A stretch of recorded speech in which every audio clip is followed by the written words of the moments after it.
ገና ለማግባት ስናስብ ካርታና ፕላን የሌለው ቤት ነው ፈቃድ እንዲህ ባለበት አስቀምጠን በባዶ ስናገኘው ስሜት ሳይሆን የሚሰማን እረፍት ነው፣ ሰላም ነው። እሷን ታድናታለህ ብሎ ማግባት የምትፈልገው ለምንድን ነው ሲባል ትምህርት ስለጨረሰ ስራ ስላለው። ደግሞ አንድ ሰው ለምንድን ነው የሚያገባው? ለመረዳዳት ሲባል አሁን ሰው በገንዘብ ለመረዳዳት ብቻ ይመስለዋል። በበቂ ሁኔታ ራስ ማዘጋጀት ሊሆን ይችላል፣ በተራክቦ አለመስማማት ይሆናል። እሱም እንደዚያው ልቦናችን በደንብ የተዘጋጀ በደንብ አድርጎ የበሰለ ከእድሜ በላይ የሆነ ሰው ማግባት የለብንም፣ ከእድሜ በታችም የሆነ ሰው ማግባት የለብንም። ዝሙት ጥንቃቄ የተደረገ ነው። ሴት ልጅ በፍጹም ትልቅ መሆን የለባት። ምድር የያዘች ሴት አታገባ ይላል። 40 ዓመት የሆናት ሴት አታገባ ይላል። ከቶቻችን ምን አለ የሚለው ነገር የቀደመ ስለሆነ ኢኮኖሚያዊ ዝግጅት ያስፈልጋል ማለት ነው። ስጋዊ ዝምድና መንፈሳዊ ዝምድና ያላቸው ሰዎች ጋር ግንኙነት እንዳይኖራል። በስመ አብ ወወልድ ወመንፈስ ቅዱስ አሐዱ አምላክ አሜን። ውድ ተመልካቾቻችን እንደምን አላችሁ? ይህ ንግስቲቱ የዩቲዩብ ቻናል ሲሆን ጋብቻን ተመለከተ ቅድስት ቤተክርስቲያን ምን ትላለች የሚለውን የተለያዩ ጥያቄዎች ያነሳን የምናይበት የምንወያይበት መድረካችን ነው። ላይክ፣ ሰብስክራይብ፣ ሼር እና የደውል ምልክቷን ተጭናችሁ ትዳር ለሚፈልጉ ማግባት ለሚያስቡና ትዳር ውስጥ ላሉ ወገኖቻችን እንደምታደርሱልን እናምናለን። ወደ ቪዲዮአችን። መልካም። ዛሬ እንደመነሻ እና እንደመወያያ ሀሳብ ይዤ የቀረብኩት የሁሉም ነገር የሚጀምረው ከመሰረቱ ነውና ገና ለማግባት ስናስብ ምን ማድረግ አለብን፣ ቤተክርስቲያን አስተምሮ ምንድነው የሚለው ነው። በጣም ጥሩ ነው። ከመሰረቱ ነው አይደልሽ? በጣም ጥሩ። የመጀመሪያው ማግባት ሲያስብ አንድ ሰው ፈቃደ እግዚአብሔርን መጠየቅ አለበት። በምን መልኩ እንዴት ነው የሚጠየቀው? ፈቃደ እግዚአብሔር የሚጠየቀው በጸሎት ነው። ምክንያቱም አሁን አንቺም ራሱ ስትጠይቂ ምንስ ገና ከመሰረቱ አይደልሽ? ስለዚህ ፈቃደ እግዚአብሔርን በጸሎት መጠየቅ የትዳርን መሰረቱን ማስያዝ ነው። ትዳር ፈቃደ እግዚአብሔር ያልተጠየቀበት ትዳር መሰረት የሌለው ቤት፣ በማዕበል ውስጥ እንደሚጓዝ መርከብ፣ ፈቃድ የሌለው ንግድ ወይም ነጋዴ ወይም ደግሞ መንጃ ፈቃድ የሌለው ሾፌር እንዲሁም ደግሞ ካርታና ፕላን የሌለው ቤት ነው ፈቃደ እግዚአብሔር ያልተጠየቀበት ትዳር ማለት። ስለዚህ የመጀመሪያው ፖይንት አንድ ሰው ማግባት ሲያስብ ገና ፈቃደ እግዚአብሔር መጠየቅ አለበት።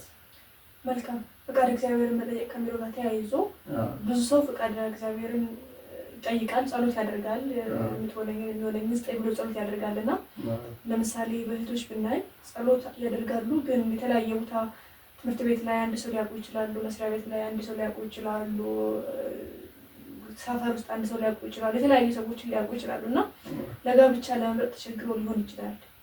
የእግዚአብሔር ፈቃድ የትኛው እንደሆነ በምን መልኩ ሊያውቁት ይችላሉ? በጣም ጥሩ ጥያቄ ነው። የመጀመሪያ ፈቃደ እግዚአብሔርን እንዴት አድርገን እንጠይቅ የሚለውን እንነሳና እናብራራና አሁን ወደ ጠየቅሽው ጥያቄ እንመጣለን። ፈቃደ እግዚአብሔርን ስንጠይቅ እኛ የምንፈልገውን፣ እኛ ያሰብነውን፣ እኛ ያቀድነውን፣ እኛ ያስቀመጥነውን ክራይቴሪያ ይሄ ብለን ያስቀመጥነውን ሰው እንዲህ ባለበት አስቀምጠን በባዶ ለኔ የሚሆነኝን ለኔ የሚያስፈልገኝን አንተ ታውቃለህና ትዳሬ መልካም የሆነ የዘላለም ሕይወት የማገኝበት የዘላለም ድነት የምፈጽምበት የመንግስተ ሰማያትን ስራ የምሰራበት ትዳር እንድትሰጠኝ አንተ እግዚአብሔር ሆይ ፈቃድ ይሁን ብለን የመጀመሪያ ስንጠይቅ ይህን እንጠይቃለን። እንደውም ዮሐንስ አፈወርቅ ማግባት ስታስብ ጸልይ፣ ሀሳብህን ለእሱ ንገረው፣ እሱም ያማረ እንዲያደርግ አክብረህ ስትጠይቀው፣ ሽማግሌም ስታደርገው እሱ የከበረ ትዳር ይሰጣል፣ እንዲህም በለው ስትጸልይ ይላል። እኔ ሴት አይደለም ያጣሁት ትዳር ነው ይላል። የምፈልገው ሚስት እንጂ ሴት አይደለም፣ ሴትማ አሁን ወጥቼ ማግኘት እችላለሁ ይላል። ስለዚህ ፈቃደ እግዚአብሔር የሚሆነው ለትዳር ሲጠየቅ አንድ ሰው የመጀመሪያ እግዚአብሔር የሚወደውን እንዲያደርግልን። ምክንያቱም ትዳር ሰላም ያለው አንድነት ያለው ቤትና ባለጠግነት ከእናት ከአባት ይወረሳል፣ ከአባቶች ዘንድ ይወረሳል። አስተዋይ ሚስት ግን ከእግዚአብሔር ዘንድ ናት አይደለ? ይችን አስተዋይ ሚስት የምንላትን ወይም ይሄ አስተዋይ የምንለውን የትዳር አጋራችንን እግዚአብሔር እንዲሰጠን ፈቃዱን መጠየቅ ነው። ስለዚህ ፈቃዱን ስንጠይቅ ደግሞ እንዴት እናውቃለን የሚለው ጉዳይ የመጀመሪያው የእግዚአብሔር ፈቃድ ሲሆን ስናገኘው ስሜት ሳይሆን የሚሰማን እረፍት ነው፣ ሰላም ነው። የኛ የሆነን ሰው ስናገኝ እረፍት ይሰማናል፣ ሰላም ይሰማናል። ልክ የምናገኘው ነገር አለ። ምልክቱን እግዚአብሔር ራሱ ያሳያል። ይህንን ለማየት የእግዚአብሔር ፈቃድ ሲሆን እግዚአብሔር የሰው ልጅ ብቻውን ይኖር ዘንድ አግባብ ስላይደለ መጀመሪያው አዳምና ሔዋን የትዳር ህይወት ወይም እግዚአብሔር ያገናኘበት መንገድ በጣም አስገራሚ ነው አይደል?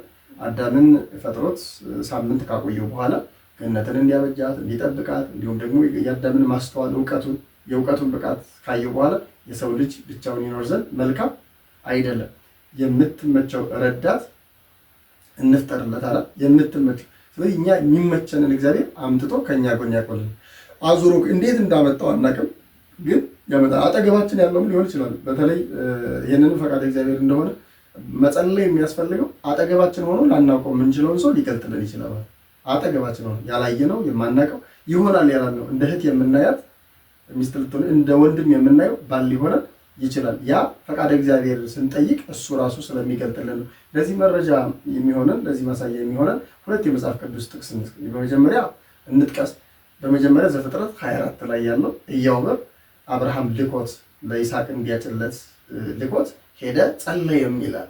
ወደ እግዚአብሔር ጸለየ። አሁን ለጌታዬ ሚስት የምትሆነው ሚስት ውሃ ልትቀዳ ብትመጣ እኔም እንደዚህ ብዬ ጠይቂያት እያለ ሲጸልይ ገና ጸሎቱን ሳይጨርስ ርብቃ እንስራዋን ይዛ ምናለች መጣችለት። ከዛም ጠየቃት፣ ነገሩ ተከናወነ። ይሄ ፈቃድ እግዚአብሔር መሆኑን ያሳያል። ሁለተኛ መጽሐፈ ጦቢት ላይ ጦቢያ የሚባለው የጦቢት ልጅ ታስባ ማታቅ፣ በተለይም ደግሞ አስማንዲዮስ የሚባል ጋኔን አድሮባት ባሎቿን ሲገል የነበረውን እሷ አያውቃትም፣ ግን መልአኩ ሩፋኤል ወስዶ አገናኝ። ስለዚህ አንተም ከእሷ ጋር ጸልይ እሷን ታድናታለህ ብሎ ትዳርም የመዳኛ መንገድም እንደሆነ ጭምር አሳይቷል። አጠገባችን ያለው ሰው የትዳር አጋራችን እንዲሆን ያሳየናል ማለት ነው። እና ስለዚህ ፈቃድ እግዚአብሔር መሆኑን በእነዚህ መንገድ እናያለን። ራሔልንም ያዕቆብ ገና በስደት እያለ ነው መንገድ ላይ ያገኛል። ገና ሲያገኛት የተሰማው ስሜት ደስታ ነበር። ስለዚህ ፈቃድ እግዚአብሔር መሆኑን የምናውቀው በእንደዚህ መልኩ ያላየነውን ያላወቅነውን ያላሰብነውን ሰው በሁላችን ያደርግልናል። እና ፈቃድ እግዚአብሔር ግን ስንጠይቅ እንዴት ነው የምንጠይቀው የሚለው በባዶ ነው የምንጠይቀው። አንተ የወደድከውን አንተ የፈቀድከውን አንተ ለእኛ የሚሆነውን ከኛ ይልቅ ታስባለህ። እግዚአብሔር በነገራችን ላይ ከኛ ይልቅ እሱ እኛን ይወደናል። እኛ ራሳችንን ከምንወደው በላይ እግዚአብሔር እኛን ይወደናል። ከኛ ይልቅ የሚያስፈልገን ነገር እግዚአብሔር ከኛ ይልቅ እሱ በደንብ ጠንቅቆ ያውቃል። ስለዚህ በደንብ አድርገን ፈቃድ እግዚአብሔር መጠየቅ አስፈላጊና ወሳኝ ነገር ይሆናል። መልካም። ወደ ሁለተኛው ከመሄዳችን በፊት ተከታታዮቻችን እዚህ ድረስ ከተከተላችሁን ለሌላ ሰው እንዲደርስ ሼር በማድረግ ሰብስክራይብ በማድረግ የዩቲዩብ ቻናላችን እንድታሳድጉልን በትህትና እንጠይቃችኋለን። ወደ ሁለተኛው ነው። በጣም ጥሩ። ሁለተኛው እና ወሳኙ ደግሞ በጣም ወሳኙ ነጥብ የሰው ልጆች ሊያደርጉት የሚገባ ወሳኝ ነጥብ ነው እያየን ያለ ነው። በምክረ ካህን መጀመር፣ የካህን የንስሐ አባታችንን መምህረ ንስሐችንን ማማከር። ስለዚህ በምክረ ካህን ወይም በፈቃደ ካህን መጀመሩ ለሁለት ነገር ይጠቅመናል። የመጀመሪያ በጸሎት ያግዙናል። የምንጀምረው በጸሎት አይደል ያለው። ስለዚህ በጸሎት ያግዙናል።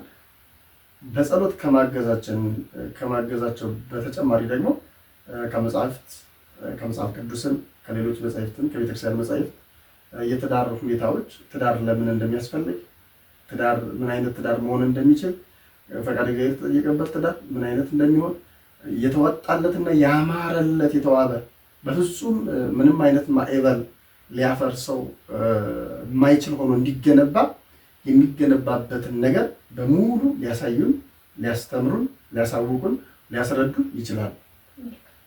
ስለዚህ ሁለተኛው ምክረ ካህን ነው ማለት ነው። በምክረ ካህን መጀመር ነው። ከልምድ አንጻርም ሊነግሩን የሚችሉ ነገር በጣም ብዙ አለ። ብዙ ሰው ስለሚያገኙ፣ ብዙ ሰው ስለሚያስተምሩ ከልምድ አንጻር ሊያስተምሩን ይችላሉ ማለት ነው። ይህ ሊሆን የሚችለው ፈቃድ እግዚአብሔርን ጠይቀን የሚሆንን ሰው ካገኘን በኋላ ነው? አይደለም። በቃ ፈቃድ እግዚአብሔርን የሚሆንን ሰው ካገኘን በኋላ ሳይሆን አሁንም ሀሳብ ውስጥ እያለ ገና ለማግባት እያሰብን እያለ ካገባንም በኋላ በነገራችን ላይ ምክረ ካህን ከተወለድንበትና በ40 ቀን ከተጠመቅንበት ጊዜ ጀምሮ እስከ ዕለተ ዕረፍታችን አይለየንም። እስከ ሞትንበት ጊዜ ድረስ የካህን ምክር፣ የካህን ትምህርት አይለየንም። የካህን ፈቃድ አይለየንም ማለት ነው። እሺ፣ እነዚህ ሁለት ነጥቦች አሉ። ሶስተኛው ነጥብ ደግሞ ለምን ማግባት እንዳለበት አንድ ሰው ማወቅና መረዳት አለበት። ለምን ማወቅና መረዳት አለበት። አሁን አብዛኛው ሰው ለምንድን ነው ማግባት የምትፈልገው? ማግባት የምትፈልገው ለምንድን ነው ሲባል ትምህርት ስለጨረሰ፣ ስራ ስላለው፣ ደሞዝ ስላለው፣ ቤት ስላለው፣ መኪና ስለገዛ፣ ለአቅመ አዳም ስለደረሰ፣ ለአቅመ ሔዋን ስለደረሰች፣ እናትና አባታቸውን ደስ ለማሰኘት፣ በቃ እድል ስላገኙ፣ ወደ ውጭ ለመውጣት በተለያየ መልኩ አማራጭ ስላለ አንዱ አማራጭ በውር ድንበር የሚወሰኑ ከውጭም መጥተው ድንገት ሳያጠሩ ሳያውቁ ፈቃደ እግዚአብሔርም ሳይጠየቅበት ዝም ብሎ የተገኘውን ሰው መያዝ፣ የተገኘውን ሰው ማግባት፣ ቤተሰብን ለማስደሰት ተብሎ ትዳር አይጀመር በነገራችን ላይ። ስለዚህ ከቅድስት ቤተክርስቲያን አስተምሮ አንፃር አንድ ሰው ለምንድን ነው የሚያገባው? በጣም ጥሩ ጥያቄ። የሚያገባው ትዳር የእግዚአብሔር መንግስት መውረሻ ነው። ወደ እግዚአብሔር መንግስት መጓዣ ነው። እንዳውም ሊቁ ምን ይላል መሰለሽ? በጣም ጥሩ ጥያቄ ነው። ትዳር ማለት የቀራንዮ ጉዞ ነው ይላል። የቀራንዮ ጉዞ ነው ማለት ምን ማለት ነው? ያው ቀራንዮ ላይ የመከራ ጌታ የከፈለውና መጨረሻ ቀራንዮ ላይ ያሳየው የፍቅር ጉዞ ነው ማለት ነው። ትዳር ማለት የፍቅር ጉዞ ነው። የቀራንዮ ጉዞ ጌታ ተጉዞ ቀራንዮ ላይ የፈጸመው ምንን ነው? ምንን? መንግስተ ሰማያትን የከፈተልናል፣ መንግስተ ሰማያትን ያወጀልናል። ስለዚህ ሁለት ባለትዳሮች አንድ ሴትና አንድ ወንድ ባለትዳር ሲሆኑ ወደ እግዚአብሔር መንግስት ነው አንድ ሆኖ ወደ እግዚአብሔር መንግስት ነው ይጓዙ። ትዳር ማለት ሁለት ሰዎች አብረው የሚኖሩበት ሳይሆን አንድ ሆነው ወደ እግዚአብሔር መንግስት የሚጓዙበት ነው። ወደ እግዚአብሔር መንግስት ለመጓዝ ደግሞ እንዳው ሊቁ ምን ብሏል? እግዚአብሔር ሁለት መንገዶችን ሰጥቷል ይላል። ምንድነው ሁለት መንገዶች የተባሉት? ምንኩስናና ትዳር ናቸው። የመጽደቂያ የመዳኛ ሁለት መንገዶች አሉ። ሰው ለምሳሌ ትዳር ከሌለው ምን ይሆናል? ዘማው ይሆናል። ትዳር ከሌለው ሰነፍ ቢሆን የሚያበረታው ላይኖር ይችላል። ስለዚህ አንዱ ሲሰንፍ አንደኛው ያበረታል ማለት ነው። ሴቷ ብትሰንፍ ወንዱ ያበረታል፣ ወንዱ ቢሰንፍ ሴቷ ታበረታለች። ስለዚህ ለጾም፣ ለጸሎት፣ ለስግደት፣ ለምጽዋት እንግዲህ ለመቀበል፣ ለመተጋገዝ፣ ለመረዳዳት ሲባል አሁን ሰው በገንዘብ ለመረዳዳት ብቻ ይመስለዋል እና ተረዳድቶ ለእግዚአብሔር መንግስት መብቃት ነው መንፈሳዊ ትርጉሙ ማለት ነው።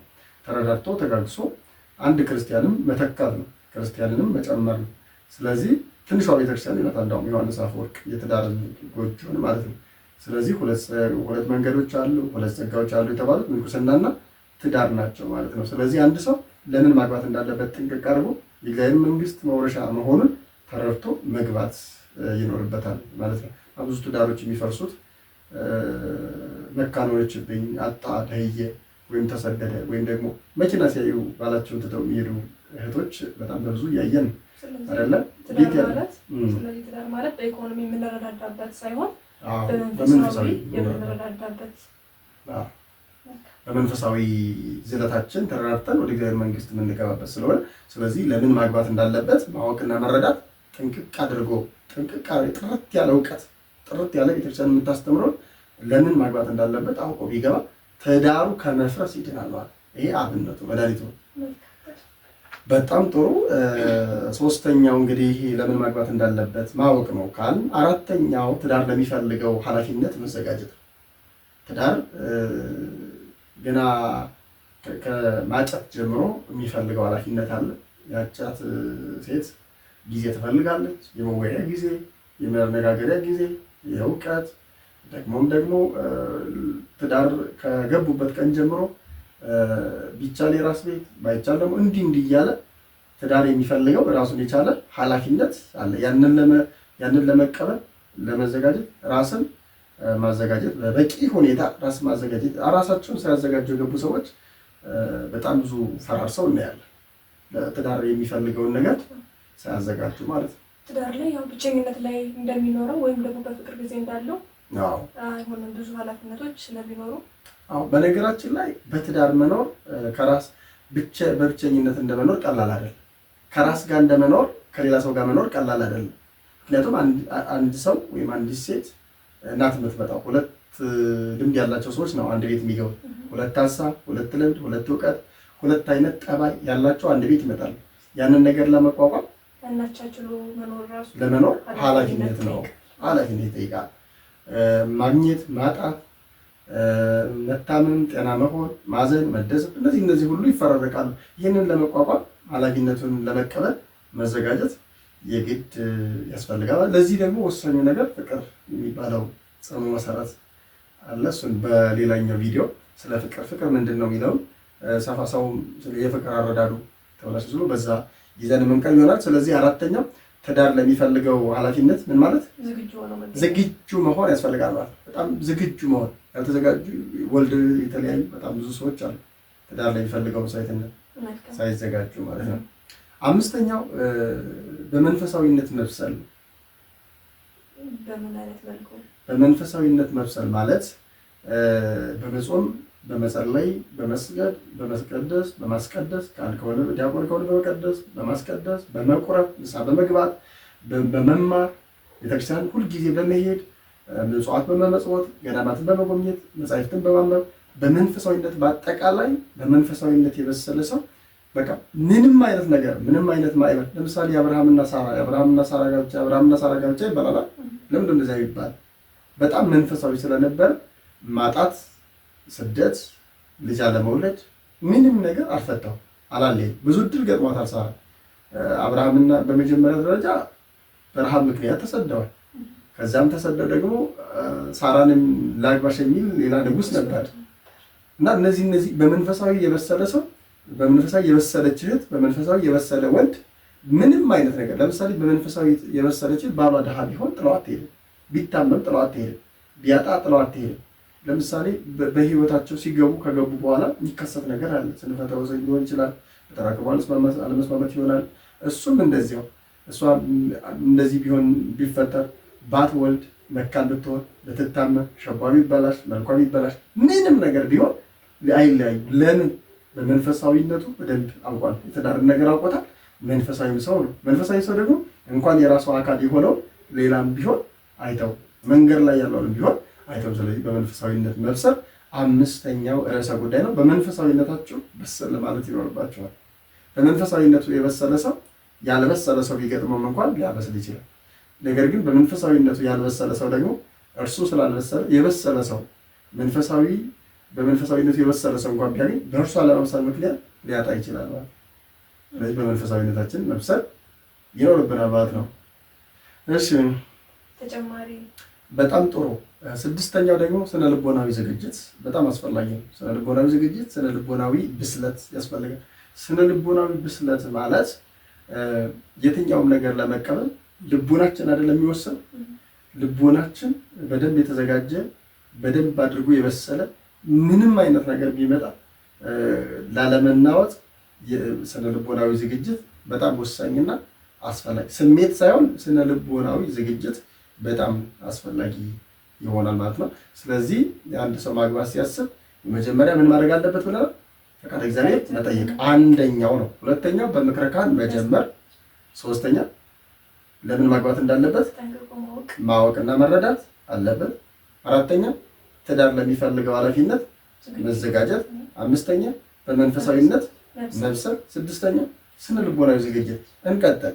ሰባተኛ አካላዊ ብስለትና ስሜታዊ ብስለት። የስሜት ብስለት፣ የአካላዊ ብስለት። በነገራችን ላይ ቤተክርስቲያን ሰዎች ከመቼ ጀምረው ማጋባት እንዳለባቸው እድሜን ታስቀምጣል። በፍትሐ ነገሥት አንቀጽ 24 ላይ ከእድሜ በላይ የሆነ ሰው ማግባት የለብንም፣ ከእድሜ በታችም የሆነ ሰው ማግባት የለብንም። አንድ ሴት ልጅ ከስንት ዓመት ጀምራ ማግባት አለባት፣ አንድ ወንድ ልጅ ደግሞ ከስንት ዓመት ጀምሮ ማግባት አለበት የሚለው አባቶቻችን ሰለስቱ ምዕት ወስነው አስቀምጠውልናል። እና እንደ ሴት ልጅ እንደ መነሻ የሴት ልጅ ብንወስድ የሴት ልጅ ማግባት የምትጀምረው ከ12 ዓመት ጀምራ ማግባት ትችላለች። ወንድ ልጅ ደግሞ ከ20 ዓመት ወይም ደግሞ ሴት ልጅ ከ15 ወንድ ልጅ ከ25 ዓመት ጀምሮ ማግባት ይችላል። ይህ መጀመሪያው። ከዛ በታችም የሚድሩ ስላሉ በነገራችን ላይ ከ12 ዓመት ይጀምሩ ያሉት ከዛ በታችም የሚዳሩ ቦታ ስላሉ 12 ዓመት ላይ ግን አሁን በሕጉ መሰረት ከ18 ዓመት በታች አይቻልም። ነገር ግን ፍትሐ ነገሥት ላይ 12 ዓመት ተብሎ ከተቀመጠ አንድ ሴት ልጅ 12 ዓመቷ ትዳር የሚፈልጉት ነገሮች ሁሉ ብቁ መሆን ትችላለች። ትዳር በነገራችን ላይ አካላዊ ይሄ ጥንቃቄ ለዝሙት ጥንቃቄ የተደረገ ነው። ሴት ልጅ በ12 ዓመቷ ስሜት አላት ላይኖራት ይችላል። ይጋባሉ። እሱም እሷን ይጠብቃል፣ እሷም እሱን ትጠብቃለች። በቤተሰቦቿ ትሆናለች፣ እሱም ደግሞ ቤተሰቦቹ ጋር ሆኖ። ነገር ግን ዝሙት የሚባለው ነገር እንዳይመጣ አባቶቻችን አጥብቀው ያጠሩት። ሁለተኛም ትዳር አይፈርስም። ስለዚህ ልክ ለአቅመ አዳም ስትደርስ አብረው ያድጋሉ፣ ለአቅመ አዳም ስትደርስ አንድ ቤት ያደርጓቸዋል። መዳሪያቸውን ሰጥተው አሳድገው አንድ ቤት ያደርጓቸዋል። ስለዚህ ጋብቻ እንደከበረ ይቀጥላል። ዝሙት የሚባለው ነገር አይኖርም። እሷም ሌላ አታውቅም፣ እሱም ሌላ። ልክ ፈቃደ ስጋ መነሳት በሚጀምሩበት ጊዜ ስለተጋቡ ባልና ሚስት አይደል መፈጸም ባለባቸው ጊዜ ይፈጽማሉ ማለት ነው። ስለዚህ ጥንቃቄውን የቤተክርስቲያን ጥንቃቄ በጣም አስገራሚ። በነገራችን ዝሙት የሚባለው ነገር ለመከላከል ያደረገችው እና ከዚህ የተነሳ ነው። ሌላው ደግሞ 12 ዓመት የሆናት ሴት ልጅ ከ20 ዓመት ጎረምሳ ጋር እኩል ማሰብ ትችላለች፣ እኩል ቤቷን ማድረግ ትችላለች ማለት ነው። ሴቶች መጀመሪያም እኮ አዳምና ሔዋን አዳም የስንት ዓመት ነው? ሔዋንስ የስንት ዓመት ልጅ አላቸው? የ15 ዓመት ልዩነት አላቸው። እንደው ከዚህ ጋር ተያይዞ ግን አብሬ ማንሳት ስለሚኖርብኝ በጋብቻ ውስጥ የእድሜ ልዩነት የተወሰነው ነገር አለ ቤተክርስቲያን? አዎ፣ ሴት ልጅ በፍጹም ትልቅ መሆን የለባትም። ወንድ ይህን ጥያቄ ለመሳ የቻልኩት ምንድን ነው ፍቅር ይኖራል እንጂ ምን ችግር አለው እሷ በፍጹም ታላቅ ብትሆን የሚሉ ነገሮች ስላሉ ይሄማ ፈቃድ እግዚአብሔርን መቃወም። ለምሳሌ እግዚአብሔር እንደዛ ቢሆን እኮ አዳምና ሔዋን እኩል ደረጃ እኩል አድርጎ አልሰራቸው። እኩል አድርጎ እኮ ይሰራቸው ነበር፣ ወይም ደግሞ ሔዋንን ትልቅ ያደርጋት ነበር። በጣም ተገቢ አይደለም። ምክንያቱም እንዳውም ፍትሐ ነገሥቱ ምድር የያዘች ሴት አታገባ ይላል። 40 ዓመት የሆናት ሴት አታገባ ይላል። መውለድ አትችልም። ስለዚህ ክልክል ነው ቤተክርስቲያን። 40 ዓመት የሆናት ሴት አሁን አንዳንዶቹ ትክክል ነሽ ለገንዘብ ብለው ለቤት ብለው ለጥቅማ ጥቅም ብለው ያገባሉ። አልወልድ ስትላቸው ደግሞ ይፈታሉ። በጣም ብዙ ሰው እንደዚህ በእንትን ደረጃ አግብተው የፈቱ ሰዎች አሉ። ተገቢ አይደለም። ስለዚህ እግዚአብሔር ለእኛ ብሎ ያዘጋጀልን በጣም ብዙ ሰው አለ።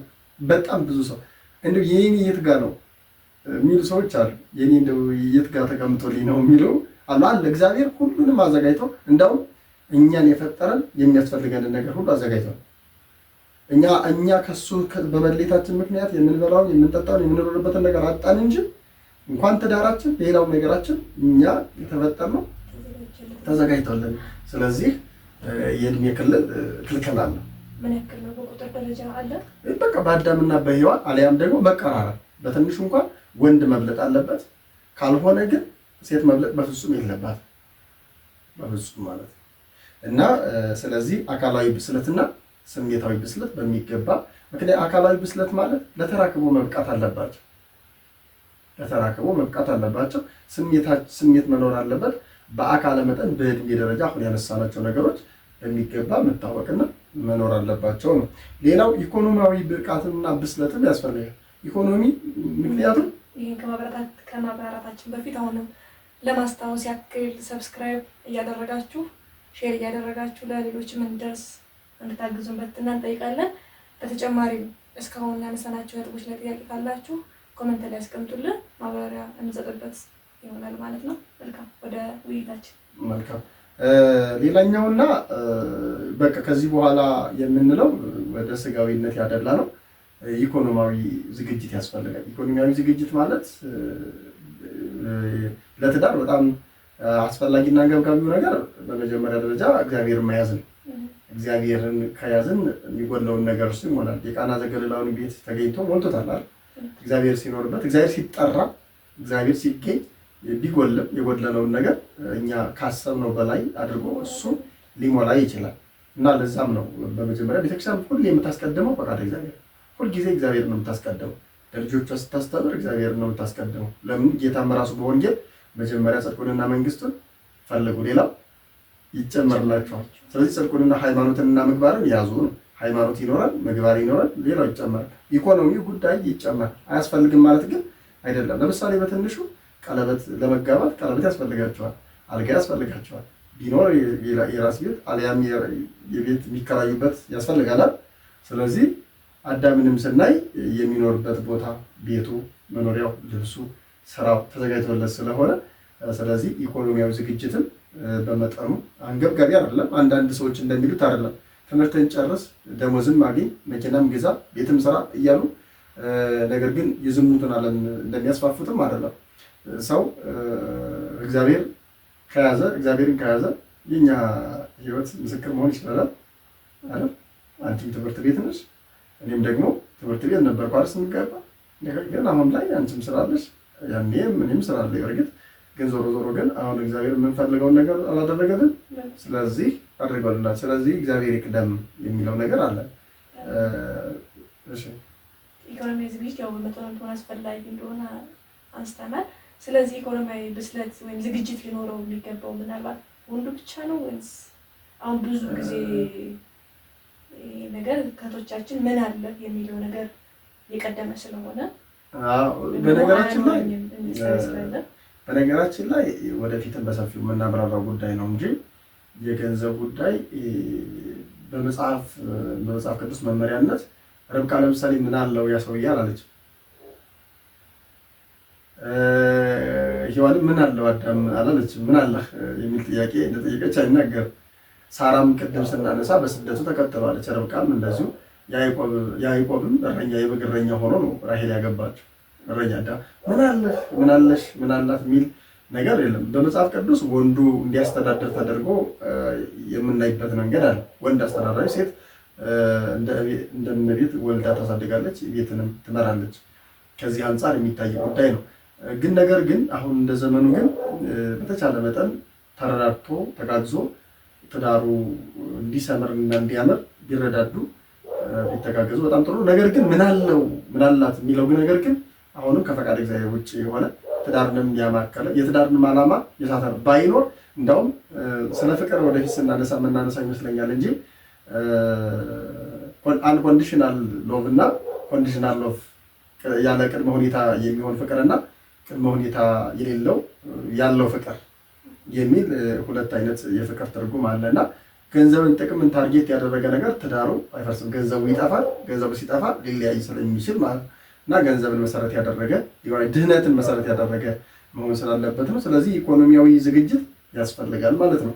እና የመጨረሻው አንድ ነገር ልበላችሁና ልጨርስ። የወላጆችም ድርሻ ይኖርበታል።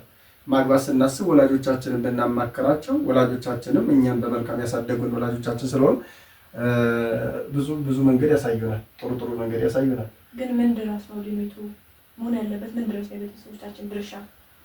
ቤተሰቦቻችን የመጀመሪያው ድርሻቸው ማስተማር ነው። እኛ ስለ ጋብቻ፣ ስለ ትዳር፣ በትዳር ዓለም ውስጥ ለመኖርም ከሆነ ሁሉንም ነው የሚያስተምሩ። ስለ ምንኩስና ያስተምሩናል፣ ስለ ትዳርም ያስተምሩናል። ነገር ግን እኛ ማግባት ስናስብ ደግሞ ቤተሰቦቻችንን ማግባት እያሰብኩ ነው ብለን ማማከሩ አንደኛ ከልምድ አንጻር ሊነግሩን ይችላሉ።